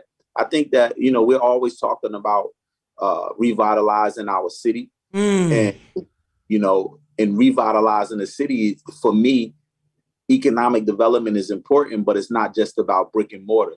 It's also about revitalizing the mindset of the people. Yes, yes. Because if you revitalize the mindset of the people, you can build an incredible home, let's say a big mansion, big buildings. You can bring all of that. But if you don't revitalize the mindset of the people, then once you put those people in that new structure you built, they're just going to tear it down. So we have to revitalize the mindset of the people, and that's what we're doing here, and that's what I'm doing. And I'm using hip hop to do it. Absolutely. And I'm not stepping away from who I am. I am a hip hop artist, and I will be part of the hip hop culture until the day that I die, God willing. I won't stop. And now that I'm an elected official, this is what we wanted. This is what hip hop was based on initially. It is what hip hop was based on initially. Yeah. The KRS-One, the teacher. Yeah, Public Enemy, getting people information and getting them informed about what their community is going through. And this is why we got to get more involved in politics. All this don't vote. I like Killer Mike and all of them, but you telling people don't vote, this, that, but you don't give them no other options. So if you're saying don't vote, then tell me, let's start the Black Independence Party. And I want everybody to join don't say just don't vote. What does that mean? That means nothing. Give people an option and something to do. If you're telling them to don't vote, then what should we do then? How do we create a movement amongst our people? And that's my vote is educational with Deneen. I am the vote. Yes, I am the vote. We are the vote. And beyond the vote. Right. Mm-hmm. Yeah, we have to vote. I had a conversation with Tupac, and I apologize. I have a town forum to go to to fight for these people for some water issues, flooding issues, not the drinking water, but flooding issues. But I would like to say this, man. I had a conversation with Tupac in 1992 when we were on the road together. I think we might have even came across you during that time in Atlanta or something, MD, if I remember correctly. I think it was your birthday and somebody brought you flowers. I think if I remember correctly, and we were in the A when I saw you. But you know, and Pac said that to me in Orlando, Florida in 1992. You know, me and Pac kind of got into an argument. We were on a tour and we rode the van together at the van together with each other. And one of our members were late. And, you know, Pac, if you know Pac was a very boisterous guy and say what he meant. That, and he just started talking slick, and I felt like he was dissing us, so I spoke up. And we were in that was the limo tour, but we were in the van at this time. Anyway, fast forward, I get a knock on my motel door. This is when the rooms was outside, and we weren't even in hotels, and it's Pac. I look out of the window. You know, he got 2 40 ounces in his hand. He got a blunt and a Newport behind each ear. And he comes in, and just to fast forward more, he says to me, you know, I like you because you stuck up for your team, even though you know he was wrong. And then he proceeded to go into saying how, do we need to sell millions of more records so that we can turn those millions of voters into millions of fans into voters? And I was like, voters? He was like, yeah, man, you know, we got to not move where we're from. We got to stay where we come from. You know, he said it's cool to go away and acquire the knowledge, but we have to stay where we're from, where we live. And we have to stay there and create youth initiatives and different programs and start nonprofit organizations. And then we have to do something we might don't want to do. And I'm like, what? He was like, man, we got to become elected officials. I'm like, politicians? I'm like, man, I'm a rapper. Ain't nobody and if he could see you right now, he'd probably rejoicing right now. MD, that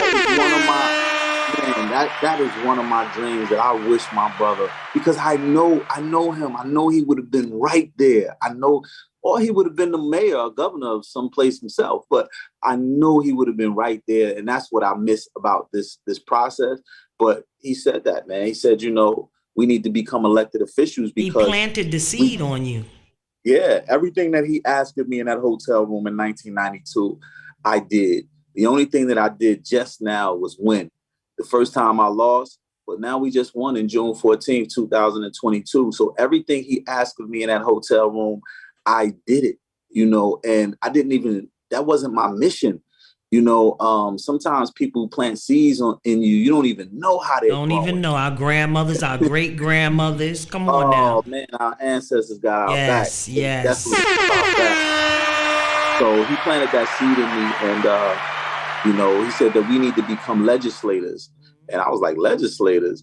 He was like, yeah, because if we don't make the laws for ourselves, then that means that other people will make the laws for us. And then we have to live according to how they want us to live. But if we have a say-so in making the laws, then we have a say-so in of how we live with those laws. And I was like, wow. So now I officially, as of last meeting and as of this next meeting, I will be the first hip hop artist to pass a law, you know, in my city, to pass a law. You know, I have legislation that's on the agenda for tomorrow and Wednesday. And I'm super excited because it looks like I have all of the votes that it will go on to the second stage, and that second stage will be passed. And that law is to create area boards. And I know New York City has these area boards to create these area boards in my city where I grew up. And it gives the people a little power. It gives the people a little say-so. It's like creating like a little city council within our city, like an advisory board. And I'm just super excited because this is what my brother said. You know, we need to create laws. And here it is, you know, as of Wednesday, I would have finally, you know, I'm excited, man, because you know, a rapper created a law in the city of Newark, New Jersey. Who knew hip hop would take us this far? Right. They're millionaires, but the most important, millions is okay, but to become a politician And to That's really influence. That's That's an influence. influencer. That's an influence. Where you have a law that cannot be changed, or if they change it, they tweak it Even a when little I'm bit. gone. That's right. That's right. Even when you're gone, that legislation will live on. And you know, this is the message. We got so many people. Look at this Facebook. Everybody asking questions in Facebook. We got to bring you on again. Do it all. I know. I would my love to. gosh. You got to be a part of our jet out voting here movement. now. Mm-hmm. I have to jet out of here now because I have to go to this town hall real quick. And thank you to your assistant. What's her name? Carol? Carol's my publicist. Oh, Carol, thank CLP, man, she does an amazing job, man. Shout out to CLP. I'm very as I thankful call to her. Carol. Yeah, she did getting you on the show. That was a great thing. Thank you for MD, joining I would us. definitely love to come back. Ladies, you my brother. You already know how we do, man. Love you, bro. And anytime y'all want me back, let's do it. Wait a minute, Lays. Love you too, brother. And let me just say this to you, man. Like I just did the BET Awards this week, man, and I see the games, I see the programming that's going on, I see the moves that are being made to try to move our community into spaces of ignorance and things that are happening. And I'm not trying to put blame on anybody, but I think this is the story. This is the story of Do It All Kellys, who we should be heralding, and I think that's important to you, brother. And trust me. You ain't got to do nothing but make a call. I'm going to be there to support you. You already know that. Yeah, because you owe me. Listen, you owe me. Do it all. We supposed to come over there, have lunch. Let me say this. MD was offering to come out to Newark, New Jersey. I was just so crazy busy. When I talk about campaigning, it's super grueling. You ain't got to tell me. Super. It's nothing like governance. You know, governing is something a little different. You know, I'm not saying it's that much easy, but it's not the hecticness of a campaign. So, you know, I just want to thank you for all your support, MD. I always support you any way that I can, and let's get it done. Whatever we got to do, I'm with it, and I appreciate everybody that tuned in too. But let's get it done. We I excited. thank you We guys. excited about you. Yes. Now I know. Did we say your name right, Dupre, yeah, we got to put that accent on the E. Dupre. My Yeah, 'cause girlfriend. my mother was on here. She would jump in and say, "Excuse me, no, it's Dupre." Where'd your mother get that name from? You know what? The story that I heard that her doctor, when she was pregnant with me, was a Haitian doctor, and and when she used to go to his office, he had French magazines in the waiting room. And she picked up one of the French magazines and she saw the name in there and said, "You know what? I'm gonna name my son that, Dupre." Well, that you special. That's for damn sure. Yeah. Now I know two important people. My girlfriend just became senator. Well, the election, she's gonna win. Senator Cordell Clear in Harlem, the 70th AD. Nice. So I've been. Nice. Tell her congrats. Yeah, we were waitresses together at the cellar and everything, and now she's a senator. And now my friend. That's right. Dupre is the councilman of the West Ward, New Jersey Council. One thing I want to say before I leave is I'm not just the councilman of Newark's West Ward. I want people to understand that I am the culture of hip hop's councilman only because I'm the first to do it in the nation of America. But shout out to Sean Barrow, who is the first one in the world to do it in Belize City, Belize. So we are the first, but I want to say that it's not just for Newark. This is for utilize me. Utilize my city as a blueprint for what you want to do in your city. And we can take that model to your city and across the nation.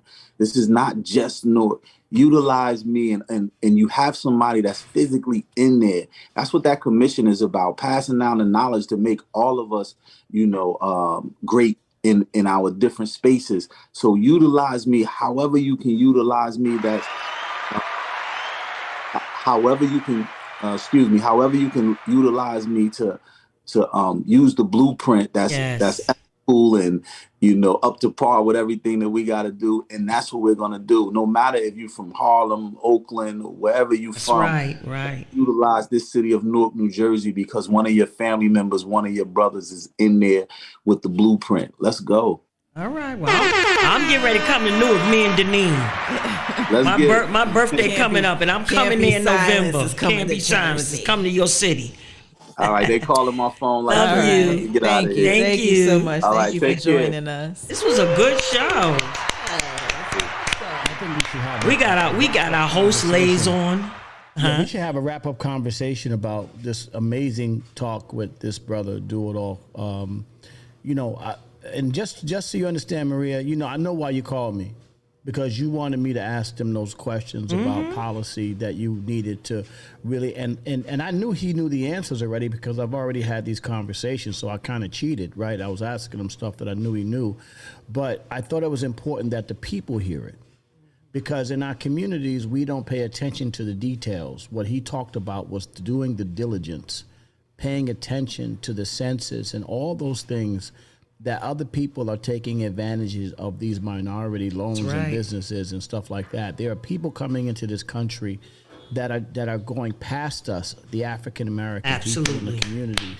They're stepping past us because they're paying attention and they are doing the diligence. They're filling out the paperwork and they're doing the work. And I think it's important that we know that and that we go out there and we pay attention to it and that we fill it out. Like I started my company, and my daughter is my partner in the company because minority loans for females, for African-American females, they get extra money and they also get minority loans in order to run their businesses. So we take advantage of those things.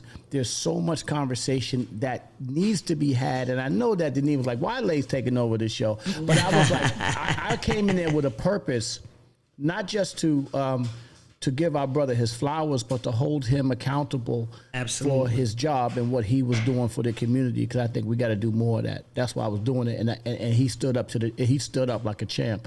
Salute to that brother. He stands up like a champ. Yeah, we have so many people that was asking questions. This is why don't miss Can't Be Silence on Mondays, because you're gonna miss a whole lot. Jacqueline D. Fuller said, Maria, leave Lays alone. You know he got to speak truth. You speak after, LOL. We got people taking up for you. No, don't be taking up for Lays. Well, I speak the truth. I mean, you know what I do. Come on, then, I get right at it. Unapologetically, too. That's the name of my new podcast, Unapologetic. I like that. And then you have Renee Ricketts, when my daughter was in middle school. I had to fight for services that she should have finish it. Anyway, she had to fight for her daughter's services. When my daughter was in middle school, I had to fight for services that she should have received. The school administration would prioritize the kids from other races and leave the black kids without. Sorry. Yeah, and we just all have to get involved. We can no longer sit on the wayside anymore. Talk about the elections that's coming up, Maria. November 8th. November 8th. Yeah, early voting. I'm sorry, Maria. I was just finished cooking. I had made. Don't tell me you ain't give me none. What did you make? Listen, you know where my house is, Maria. You could come right to the house. You live in Harlem. You 5 minutes away. You 10 minutes away from me. I cook every day. Every day I cook in my house. Well, what did you cook today? I made shrimp and salmon Tuscany with pasta. Oh, he's fancy. You fancy, Lays. Listen, I live by myself, so I gotta get it right. You know what I'm saying? I'm a bachelor again, so I gotta get my cook game together. Also spend my whole week in restaurants. I ain't gonna be doing that. Oh, right. Oh, but Darius Booker's in the room. Darius, you need to call me. Dr. Nottingham wants to know, did you cook it from scratch? Yes, from scratch. I did it. I mean, how else do you make? I don't even know how else you could make it unless it's from scratch. You could buy a box. I want to shout out It would have been a I don't TV like dinner. processed food. Miss Rose. Spinach, heavy spinach, half and half, garlic, onion, tomatoes, sun-dried tomatoes. Dr. Nottingham wants to know, what's your number? Thick spaghetti. Let's go. And so my girlfriend, shout out to Wanda Blue. My girlfriend Cheryl Tinsley really needs help. Lays, is there an organization in New York that can help children with vocational skills? And then she talked about her daughter needing help reading and math. What programs do we have in New York City, like after school programs? There are a lot of programs starting up in New York City now. There are a lot of the CBOs, they call it community-based organizations, that are coming together with these after-school programs. I'm going to look into it because I have 200 principals in my coalition, and they all are part of different CBOs. So I'm going to start talking about this tomorrow morning on my show, and then on Thursday I'm going to bring it up, and then if I have answers for you, I'll call you. And Well, I'm gonna come on Thursday. Resources. Doc And my Nottingham. resources, your resources. So you know what it is. Doc Nottingham said New York City schools have after-school beacon programs, and schools are also required to provide AIS. I don't know what AIS is, but that's what she said. Oh, what is it? What did she say? I'm sorry. She said New York City schools have after-school beacon programs, and schools are also required to provide AIS. Okay, well, we needed Dr. Nottingham. You need to Dr. Nottingham, unleash unmute yourself. I like saying that. Unleash yourself. and talk about the school. Don't be flirting with ladies. It's like online degree programs. That's what I think it is. I don't. Yeah. AIS program focuses on providing data for harvesting operations and projects. AIS consists of WQ manager coordinator, and technicians, interns, consultants, guidance, oversight from the board of directors, water quality, such and such and such. There's a lot of different programs. Yeah, the AIS I'm talking about is academic intervention That's services. Dr. Nottingham. Yes. That's Andrea. Yes. Hey, Dr. I'm like, who the hell is Dr. Nottingham? Lord have mercy. You should have just said Andrea. And I was like, oh, Well, you know she's a doctor. I have to say doctor. Yeah, no, I'm just talking about academic intervention services. This is extra help. So like each subject area teacher is supposed to provide it at least once a week. But academic intervention, a lot of the schools start that probably about the October time frame. And it's usually either before school or after school, depends on the building. So in the building, there are things out there. She just has to make a concerted effort to meet with the guidance counselors as well as the teacher, as well as the principals. But then again, I can't speak for every building. Right. So right. it really just depends. But if she, the squeaky wheel gets the oil. So if she's in their faces, I'm quite sure they can start somewhere, and then you can begin looking outside. There's also, and I don't know if her child has services or not, because then there's that, but then there's also the Beacon programs, which is an after school program that at least in my district, a few of the buildings do have. I know it is citywide. They're a CBO, a community-based organization, but they work in tandem with the schools. So they also have homework help during that time as well when they're there. You know what I forgot? When my daughter was having problems in school, and she was smart, but she needed to push. Barnard College out of Columbia University, they had an after-school program for children that struggled. And they did an awesome job with Jonna. I have to see if they still have that program for my girlfriend Cheryl also. These were college students that came back. They graduated from Barnard and also from Columbia, and they came back to work with the kids in math and language and in reading. By the way, Scotch was in here earlier. He's not here now, but he was. On March 17th, we're going to be doing an OSG sort of a convention at Columbia University. So we'll talk more about it as we get closer. And we're opening up with all different kinds, especially what you're talking about. And a lot of my principals are going to get involved, stuff like that. It's going to be a great convention. It's going to be all the different people out there. We're going to have a whole bunch of speakers there, the chancellor and a lot of big stars, whatever the case may be. But March 17th of 2023. So I just want to throw that at you. All summer, my sister, Dr. Anisha Ashina Baez and Dennis McKeezy, they've been teaching.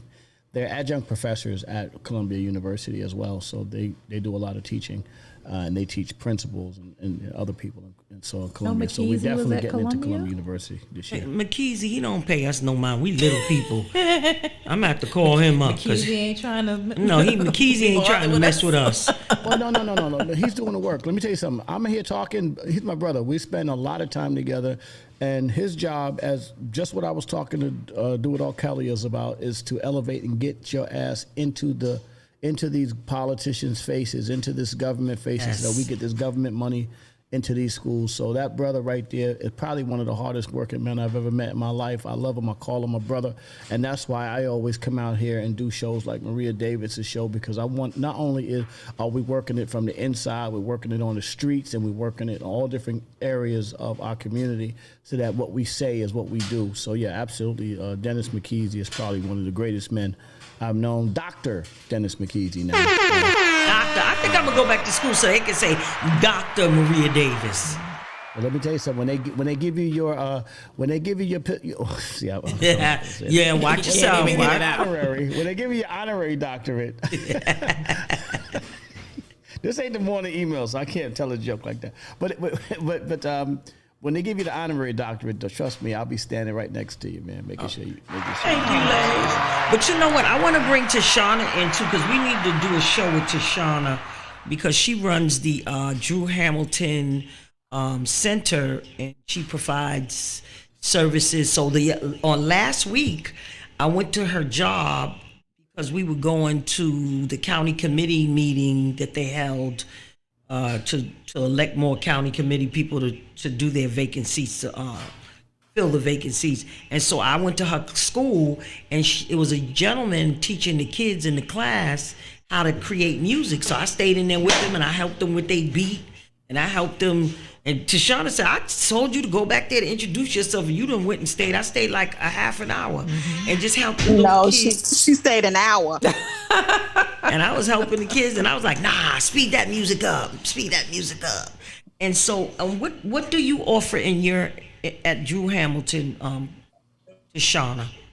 Well, we offer a lot of resources for not just the tenants at Drew Hamilton, but also for the community as a whole.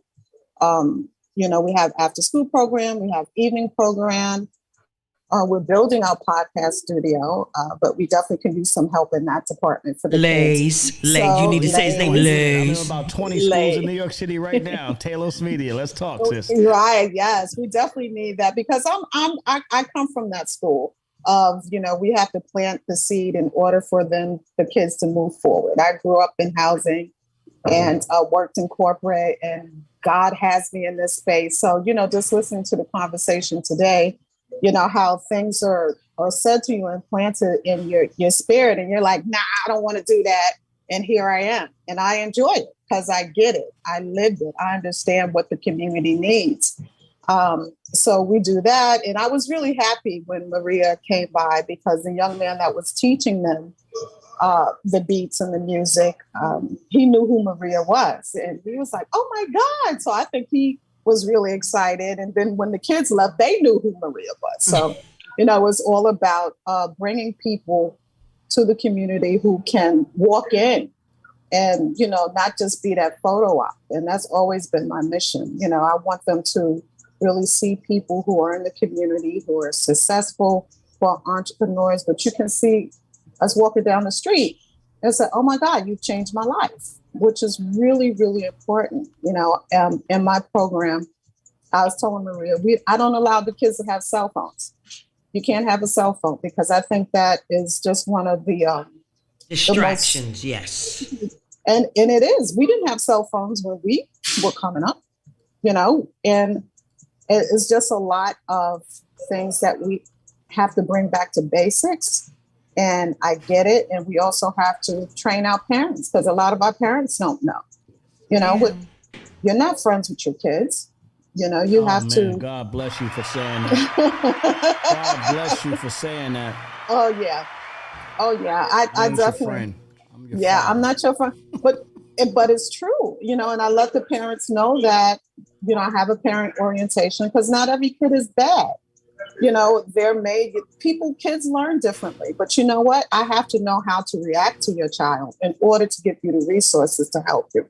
Why?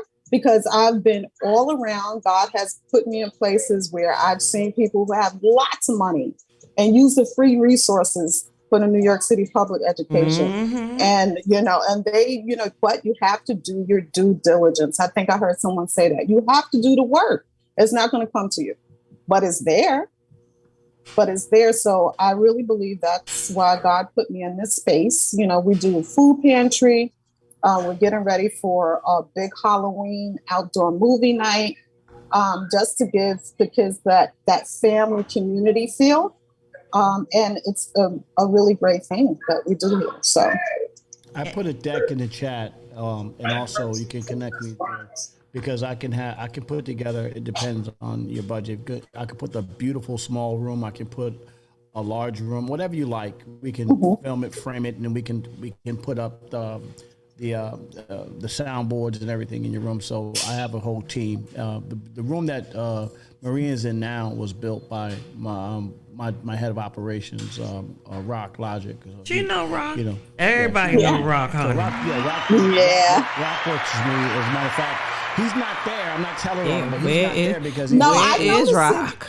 Yeah, where is Rock, Lays? Because Lays gonna tell the truth. Where is Rock? He's working on another project right now for me. Right now, he's in a school. That's why I'm here, like taking his place, because he's in a school building another room for me today. They just built another one at PS 165 for a community-based organization. It's an after-school program. We built a whole podcast room for them today, and we have one in Bronxwood Prep that we're working on this week, and also in PS Vista Academy in Brooklyn that we're finishing up this week, as well as research and service in East New York. So we're doing a lot of work out there, and Rock is very busy. And Rock, let me tell you something, man. You know, I give Rock all kinds of crap, but Rock is doing his thing. Right. He's doing his thing. Because he gets it. He understands it. And those are the people that we need out here that, you know, we know what our children need. You can't put anybody in our community that doesn't understand our community. And he's a great teacher as well. So yes, not he only is. EMT. Right, not only, he teaches so many different things, right? But not only is he building the rooms, but also after he builds them, we send him in there, and then he teaches the programs to the children as well. So let's consider it's not just building it; it's the teaching and teaching kids how to use the equipment and how to actually broadcast. I'm working on a project in Harvard right now called Broadcast 101. It's for young children at Harvard University, where we build a room and then the children learn how to run all the different areas in journalism themselves. Nice. So this is something that we want for our kids, and Rock is definitely a big part of that. Well, Definitely. Well, and also, Maria, you told me about my Miss Black American Princess Inc. program that I do with our young ladies. Well, you go ahead and tell them now. 'Cause you on. It's an education, etiquette, talent program, scholarship program that I started years ago because of how our young ladies, the direction they were going in. Because, you know, when you live in a community, you get to see them. And you can't talk about them if you're not going to try to help them. So we've had some really great young ladies come through my program. We've given out over $20,000 in scholarship money. And it's just bringing it all back to basics, you know, etiquette, talent, education, and beauty. That's what we do for them, She 13 sure and 17 does. years old. Vision boards. They go through a process, teach them etiquette. And then she gave one young lady a scholarship that she did a big thing for in the family last month, right? Was it in August? It was in August, and she's going to Spelman. And she was such a wonderful young lady, you know, but those are parents that get it. But we want the people and the parents who don't get it. We want them to understand they are worthy as well.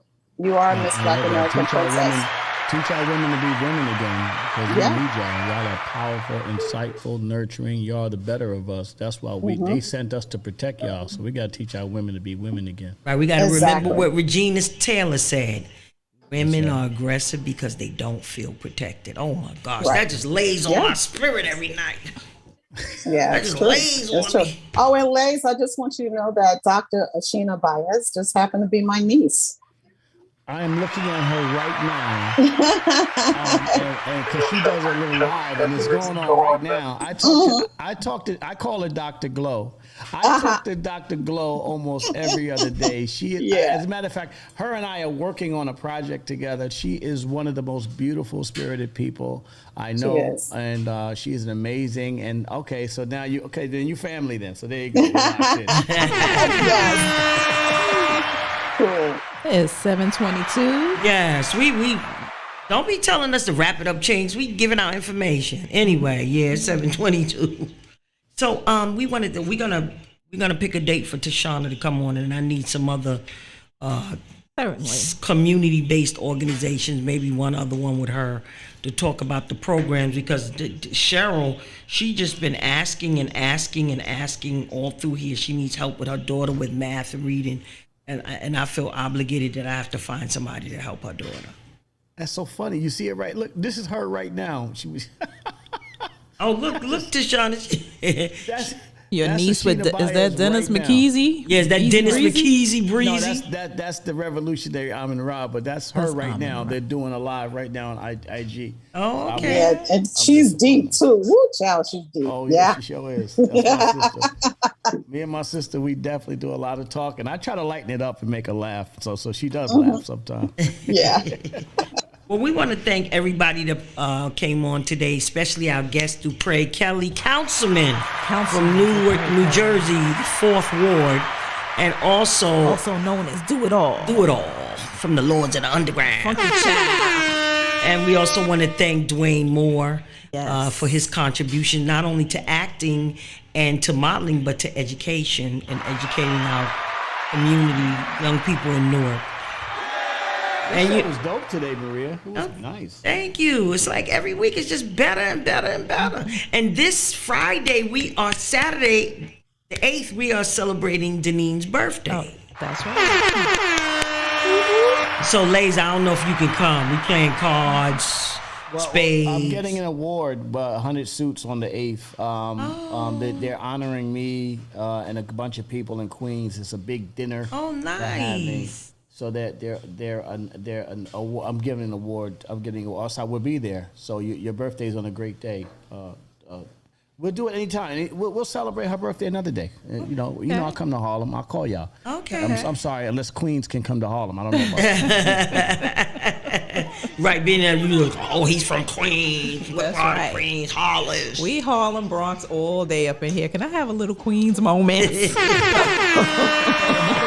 know what the records that Do It All made. Here we go.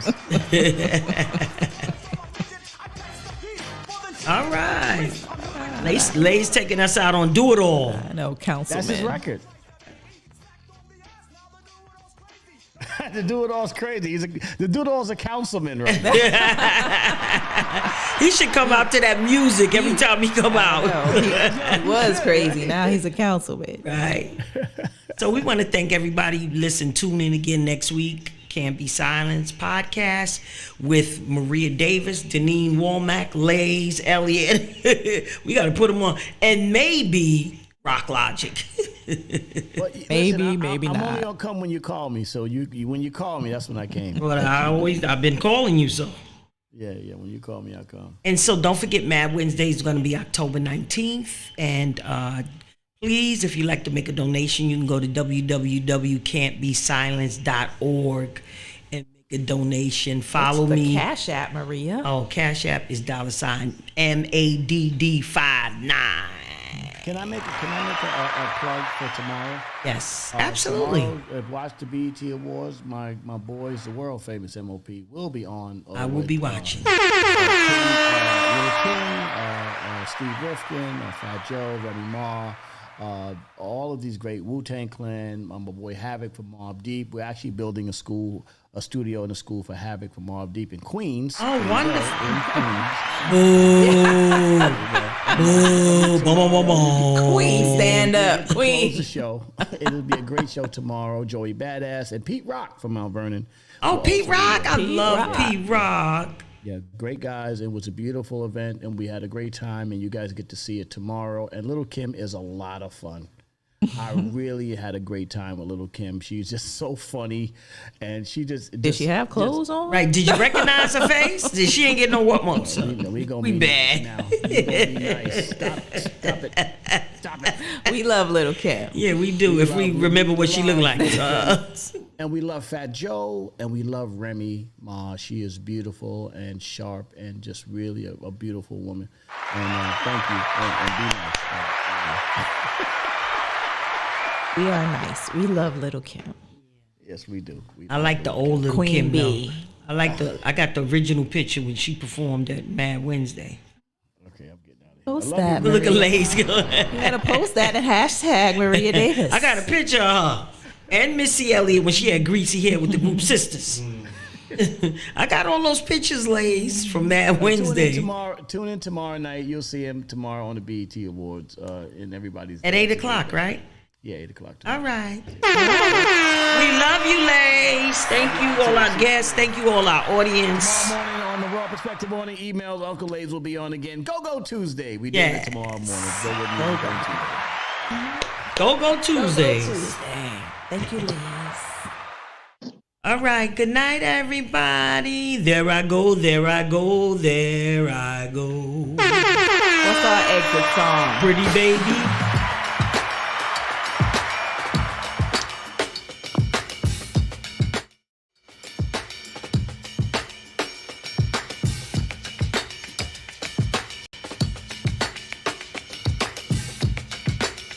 Shout out to Ed Hatch. Sorry, Ed. Darius Booker. Antoinette says good night.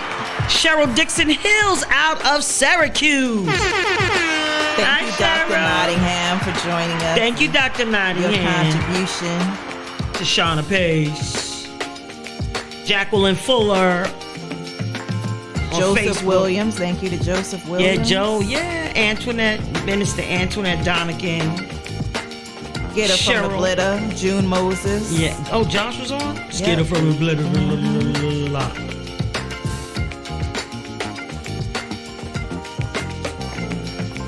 Renee Mickens. And go out and see Woman King. Oh my God, the movie is exceptional. Woman King. Oh, should we have mentioned this?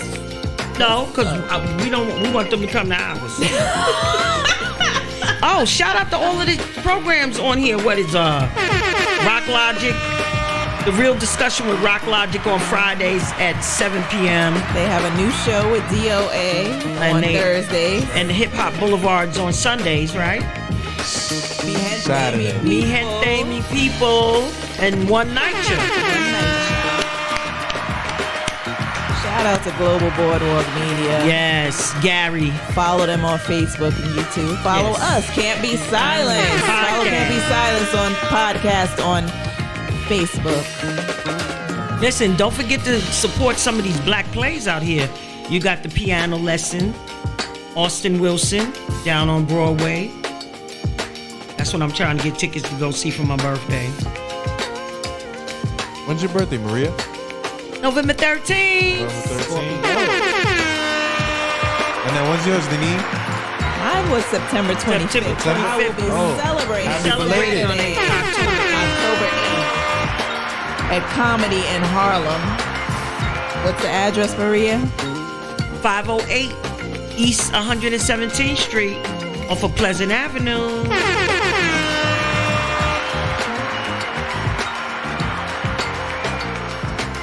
They said, y'all gonna let me in? That was earlier.